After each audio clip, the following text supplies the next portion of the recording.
देश के सबसे बड़े प्रदेश यूपी का चुनावी संग्राम शुरू हो चुका है। 10 फरवरी को यूपी में पहले चरण के चुनाव के लिए वोट डाले गए।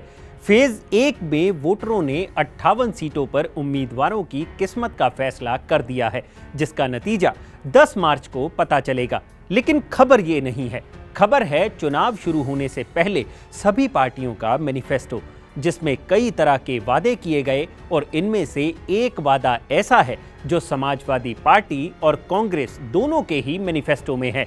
इस एक वादे के जरिए दोनों पार्टियों ने उत्तर प्रदेश के 12 लाख सरकारी कर्मचारियों और उनके परिवार के वोटरों को अपने पाले में करने का दांव चल दिया है। ये दांव है यूपी में नई पेंशन स्कीम की जगह पुरानी पेंशन स्कीम को वापस लाना।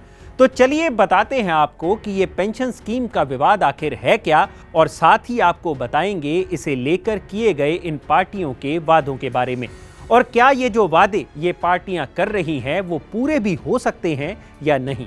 नमस्कार, मेरा नाम है भूपेंद्र सोनी और आप देख रहे हैं अनकट। सबसे पहले बात करते हैं नई पेंशन स्कीम वर्सेस पुरानी पेंशन स्कीम के बारे में। नई पेंशन स्कीम को कहा जाता है नेशनल पेंशन सिस्टम यानी एनपीएस, जिसे सेंट्रल गवर्नमेंट द्वारा उन सरकारी कर्मचारियों के लिए इंट्रोड्यूस किया गया था जो 1 जनवरी 2004 के बाद भर्ती हुए हैं।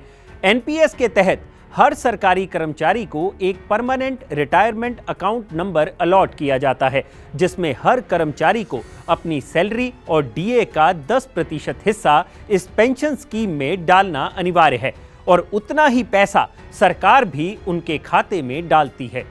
और 2019 में सरकार द्वारा जारी की गई अमेंडमेंट के तहत अब सरकार 10% की जगह 14% कर्मचारी के पेंशन फंड में डाल रही है।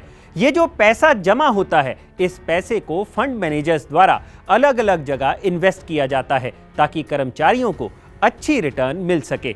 इस नई स्कीम के तहत कर्मचारी रिटायरमेंट के बाद अपना 60% पैसा निकाल सकता है, लेकिन उसे 40% हिस्से से सरकार द्वारा रेगुलेटेड और रजिस्टर्ड इंश्योरेंस कंपनी से एन्युटी खरीदनी अनिवार्य है, और इस एन्युटी पर जो इंटरेस्ट बनेगा उससे कर्मचारी को हर महीने पेंशन मिलेगी। अब ये नई पेंशन स्कीम पुरानी पेंशन स्कीम से अलग कैसे है, ये भी जान लेते हैं।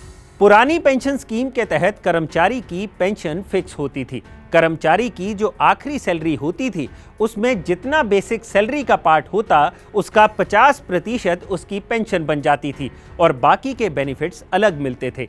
लेकिन एनपीएस स्कीम में पेंशन कई फैक्टर्स पर डिसाइड होती है, जैसे कि कर्मचारी ने कितना कंट्रीब्यूट किया, ज्वाइन करते वक्त उसकी उम्र क्या थी, टाइप ऑफ इन्वेस्टमेंट और कर्मचारी ने अपनी इन्वेस्टमेंट में कितना पैसा पहले ही निकाल लिया है।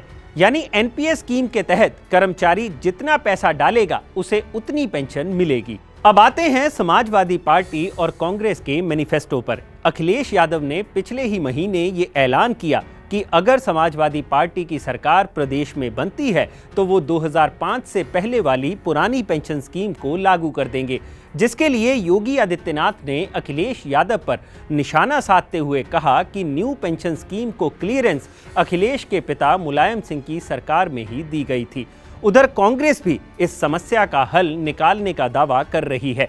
अब सवाल ये उठता है कि जो ये पार्टियां अपने मैनिफेस्टो में ओल्ड पेंशन स्कीम पर वापस जाने की बात कर रही हैं, वो प्रैक्टिकली पॉसिबल है भी या नहीं। एक्सपर्ट्स की माने तो सरकार के लिए पुरानी पेंशन स्कीम पर लौट पाना प्रैक्टिकली पॉसिबल नहीं लगता। पहली बात ये कि जो भी स्टेट नई पेंशन स्कीम से बाहर जाना चाहती है उसे केंद्र सरकार से अप्रूवल की जरूरत होगी, और अगर यूपी में सपा या कांग्रेस सत्ता में आ भी जाते हैं तो सेंटर में तो भाजपा की ही सरकार है, तो ऐसा हो पाना थोड़ा मुश्किल है। एक और कारण है इन्वेस्टमेंट। जो 20,000 करोड़ रुपए कर्मचारियों की सैलरी और सरकार के कंट्रीब्यूशन से इकट्ठे हुए थे, वो पहले ही स्पेसिफिक पीरियड के लिए इन्वेस्ट किए जा चुके हैं, यानी वो पैसा तो समय से पहले वापस नहीं आ सकता। यानी नई स्कीम से बाहर निकलना फिलहाल प्रैक्टिकली पॉसिबल होता नहीं दिखाई दे रहा।